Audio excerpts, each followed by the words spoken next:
What's up sa inyo mga boss? So today ay part 2 ng build natin dito sa ating Smash na gagawin nating Malaysian concept build. At ngayon ay papalitan na natin itong rim set niya na mugs. So check natin yung mugs, tara. So bali ayan mga boss, dumating na pala yung in-order natin na mugs na i-install natin sa isa nating legendary na magiging Malaysian concept build. So i-unbox na natin dito sa unboxing table natin. So check na natin mga boss, kakadating lang. At big shoutout kay seller, sa Shopee ko nabili to mga boss. Ito yung seller nito, lalagay ko dito, tapos lalagay ko din sa description yung link ng account niya kasi balot na balot. Maganda yung pagka-packaging. So ngayon check muna natin, sana walang damage.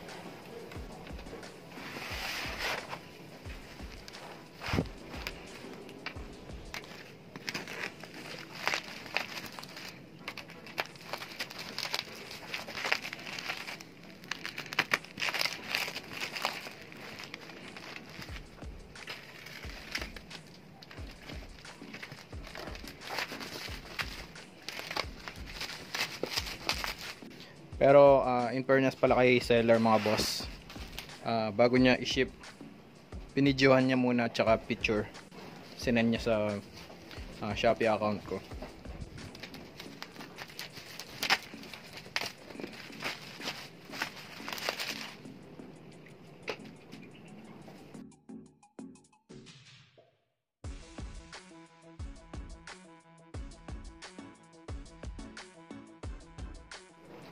So ayan,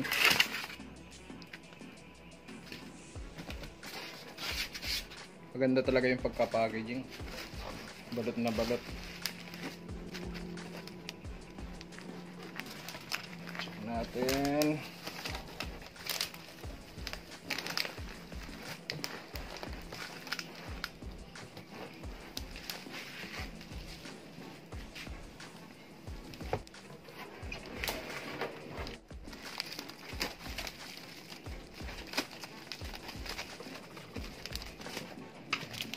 Yun, kita ba? Yun, walang ka-dents, kita ba? Ayan, ganda nito, ayos. Yung isa, patignan natin. Alam ko meron kasamang pito to eh. Ito. Meron siyang kasamang pito mga boss. Ayan. Diba?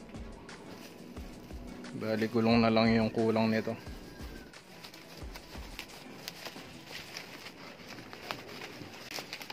Parehas na 1.4.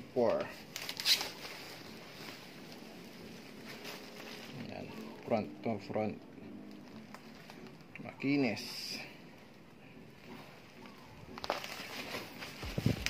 mga boss. So ngayon as of now mga boss, wala pa akong napiling gulong para dito, pero pinag-iisipan ko yung Maxxis na 7080 at 8080 or 6080, 7080 yung likod. Pero syempre bukas sigurado makakabili na ako at pwede na nating install kay legendary na Malaysian concept build, or anong magandang pangalan doon. Since na white yun, siguro papangalanan natin na si Whitey. So ayan, ito yung magiging mugs ni Whitey sa ating magiging build sa kanya na Malaysian concept. Wala pala tayong Haben Mile tsaka this. So baka bukas bumili na lang ako mga boss. So abangan nyo bukas. At syempre dito ilang segundo lang. So ayan mga boss, bali ito na yung mugs na NK or NK na binili natin. Ayan. Bali, kikita ba? 1.4 by 17. Tubeless. Ayan, panglikod to mga boss. With bearing and spacer na din. Ayan. Pang wave 125 to mga boss. No damage, no bengkong.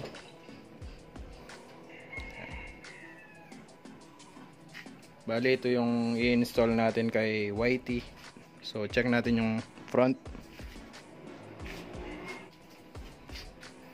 Ayan. Bali, ito yung front. Ayan. Same na 1.4 by 17.